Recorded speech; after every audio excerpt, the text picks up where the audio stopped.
सहारा श्री सुब्रत रॉय का मंगलवार रात को कार्डियो अरेस्ट की वजह से निधन हो गया। 75 साल की उम्र में वो दुनिया से चल बसी।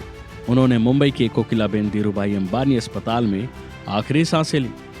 वो लंबे समय से बीमार चल रहे थे, तो वहीं सुब्रत रॉय का पार्थिव शरीर बीते दिन बुधवार शाम करीब 5 बजे सहारा शहर लाया गया। बताया जा रहा है कि आज सुबह करीब 10 बजे सहारा शहर से उनकी शव यात्रा निकलेगी और दोपहर 12:30 बजे भैंसा कुंड स्थित बैकुंठ धाम में अंतिम संस्कार किया जाएगा।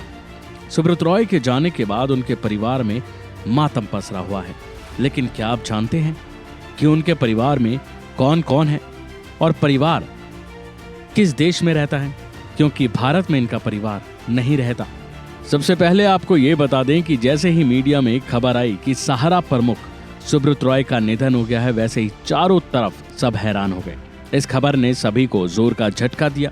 इस बीच सहारा श्री के निधन के बाद अचानक इस बात की चर्चा होने लगी कि इन दिनों आखिर उनका परिवार कहाँ है।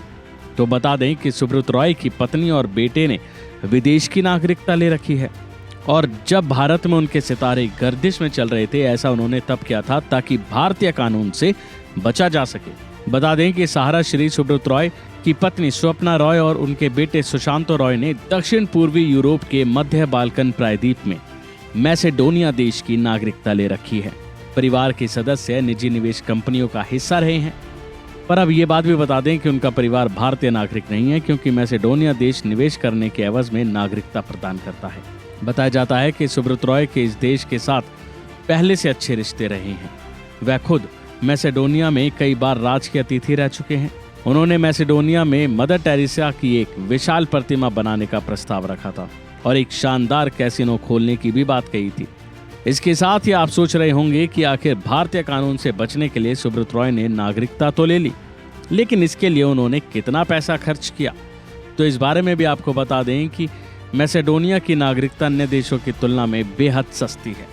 बताया जाता है कि मैसेडोनिया की सरकार किसी को भी नागरिकता प्रदान कर सकती है जो कम से कम 4 लाख यूरो का निवेश करता है और कम से कम वहां के 10 स्थानीय लोगों को नौकरी देता है, रोजगार देता है। वहीं जो लोग इस देश में 40,000 यूरो से ज्यादा मूल्य की अचल संपत्ति खरीदते हैं, उन्हें मैसेडोनिया में 1 साल तक रहने का अधिकार भी दिया जाता है। जाहिर है कि सुब्रत रॉय ने 1978 में गोरखपुर से एक छोटे से ऑफिस से सहारा समूह की नींव रखी और उसके बाद इनके सितारे आसमान की बुलंदियों पर जा पहुंचे और फिर कुछ ऐसा हुआ, इन पर धोखाधड़ी के आरोप लगे और उसके बाद ये अर्श से फर्श पर आ गए। अभी के लिए फिलहाल इतना ही। खबरों में बने रहने के लिए देखते रहिए वन इंडिया हिंदी।